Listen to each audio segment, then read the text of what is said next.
আমরা আজকে সংসদে কি হলো ব্যাখ্যা করার জন্য আমাদের সাথে আছেন ব্যারিস্টার নাজিব মোমেন। আমি এখন নাজিব মোমেন ভাইকে অনুরোধ করছি কিছু বলার জন্য।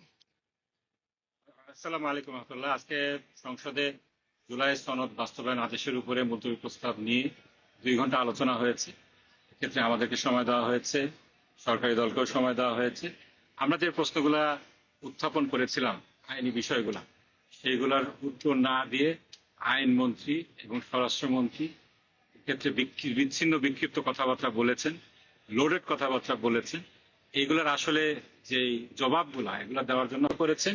আমাদের কোনো যদি আইন হয়ে থাকে এই আইনকে বেআইনি ঘোষণা করার এখতিয়ার একমাত্র রয়েছে বাংলাদেশের হাইকোর্টে, কিন্তু ওনারা নিজেরা স্বপ্রণোদিত হয়ে বলার চেষ্টা করছেন সংসদের এই ক্ষমতাটা রয়েছে, আইনমন্ত্রীর এই ক্ষমতাটা রয়েছে। এই সমস্ত বিষয়গুলো নিয়ে আমরা আমাদের নামাজ আছে, নামাজের পরে আমাদের প্রেস ব্রিফিং আছে, তারপরে আমরা নিরিবিলিতে আপনাদের সাথে লাইভে এসে এই বিষয়গুলো ব্যাখ্যা করার চেষ্টা করব। ততক্ষণ আমাদের সঙ্গেই থাকুন। আসসালামু আলাইকুম। জি ধন্যবাদ। বক্তব্য হচ্ছে একটাই যে আমার কাছে কিন্তু কোনো সিদ্ধান্ত হয়নি, সুতরাং সিদ্ধান্ত না হওয়া পর্যন্ত কোন রকম বিবৃতিতে বিভ্রান্ত হবেন না।